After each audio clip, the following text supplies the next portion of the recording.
Trimurti, Trimurti berdasarkan penelitian, cara-cara terbaik paling sehat untuk rilis emosi atau pengelolaan emosi apapun yang berlebih gitu ya, oke? Olahraga, sosialisasi, relaksasi. Olahraga, sosialisasi, relaksasi. 3 cara yang terbaik, oke? Tapi kita nggak bakalan bahas panjang lebar soal sosialisasi dan kawan-kawannya. Kita lebih ke bagaimana caranya relax, oke? Caranya benar-benar relax. Tadi tuh tarik nafas. Gini loh teman-teman, ini gue udah pernah bahas sebelumnya belum ya? Kayak kenapa banyak orang tuh menyarankan soal nafas gitu. Pernah. Parasimpatetik. Oke, ya. Bener-bener kayak command tubuh kita untuk relax gitu. Betul banget. Ketika buang nafas tuh ya semua organ bakal lebih relax gitu. Betul. Dan kalau dilakuin secara sadar dan terus-terusan itu bakal lama-lama bakal relax.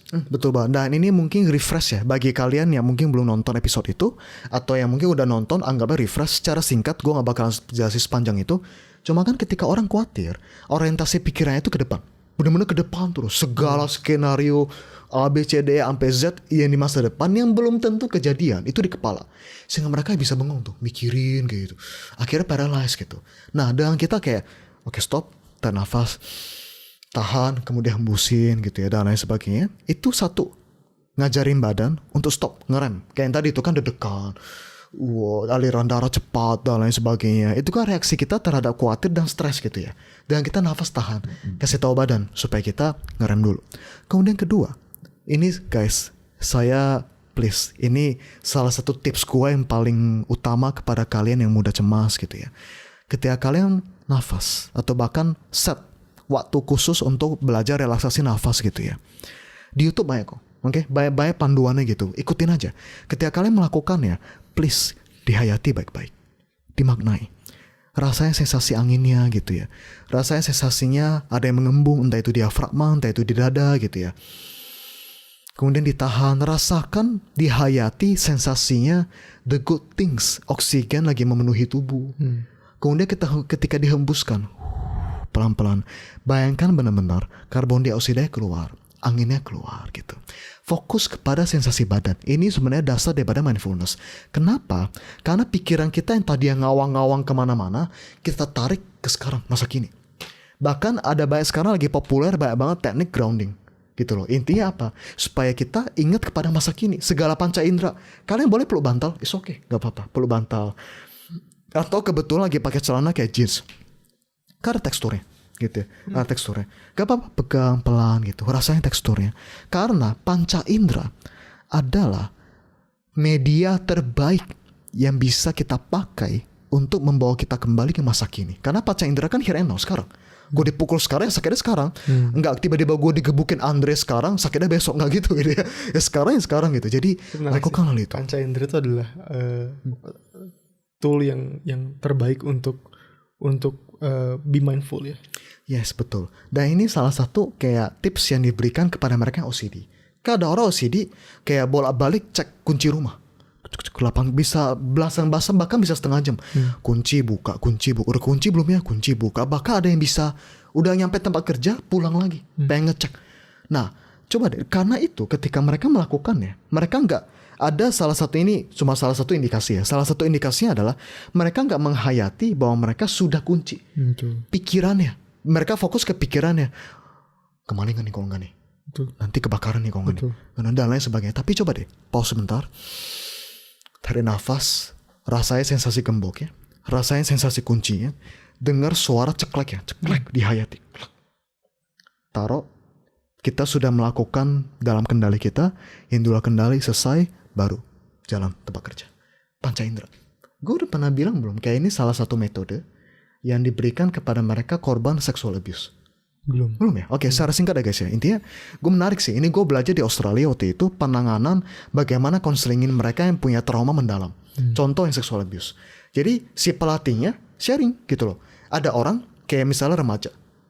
Kan mau gak mau kan mesti ditanya gitu ya. Kayak pengalamannya dulu kayak gimana. Nah ketika di flashback gitu ya. Kan dia masih trauma. Akhirnya dia langsung kayak paralyzed. Langsung kepikirannya itu balik ke momen-momen ketika dia di abuse sayangnya gitu ya.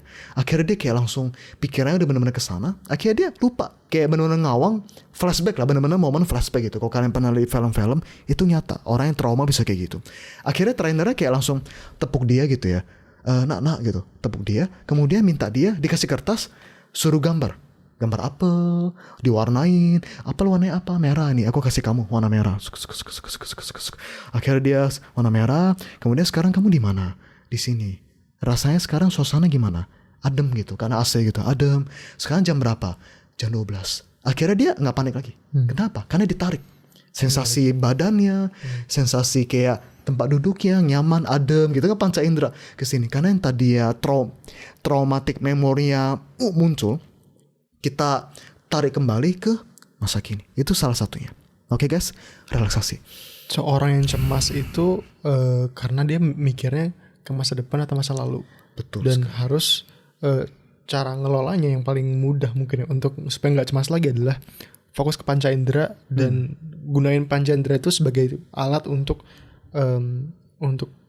be present di masa yang sekarang. Yes. Supaya nggak pikirannya bisa fokus ke yang sekarang gitu, bukan ke yang masa depan dan masa lalu gitu ya. Yes, betul banget.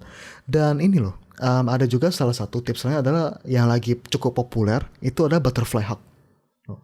Peluk diri sendiri, bukan Wakanda guys ya, tapi peluk diri sendiri. Oke, ada orang kayak gitu, tarik nafasnya sambil kayak gini. Itu oke, karena kita secara terprogram ketika kita mendapat sensasi kayak gini, dipeluk.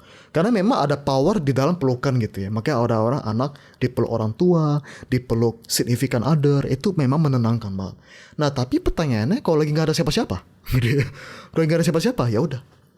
Kesannya miris ya, kayak jomblo apa, kayak meluk diri sendiri, tapi enggak, ini udah terbukti gitu ya. Bisa coba kayak gini, tenang. Ketika udah tenang gitu ya, sensasi fisiologisnya udah lebih tenang, baru kalau kalian bisa melanjutkan pengelolaan pikiran. Kayak tadi nulis, ternyata gak seburuk yang gue pikirkan dan lain sebagainya. Baru bisa Oke, so ini langkah pertama. Yes, betul sekali. Langkah keduanya kalau mau lebih mantap lagi, tulis gitu ya. Betul, karena guys, betul. Ini untung lu bilang. Langkah pertama tentu nenangin diri dulu. Karena kita takkan pernah bisa mengelola pikiran kalau kitanya aja masih panik mode on. Gue lagi panik. Karena guys, percayalah, ketika lagi emosional, prioritas nomor 1, tenangin diri dulu, dinetralin. Karena pasti pernah ngalamin dong, kalau lagi emosional pikiran kemana-mana, ngaconya, bukan main gitu ya. Bahkan terlalu happy pun hati-hati loh, pikiran kita bisa kemana-mana. Makanya kan ada orang bilang, jangan pernah ambil decision ketika kita lagi terlalu happy, terlalu sedih, terlalu marah gitu ya. Jangan pernah, karena kayak gitu. Nah, jadi kayak gitu sih, ketika udah tenang, baru dengan santai kelola sampai akarnya ketemu. Kalau kesulitan, gak apa-apa, wajar, oke?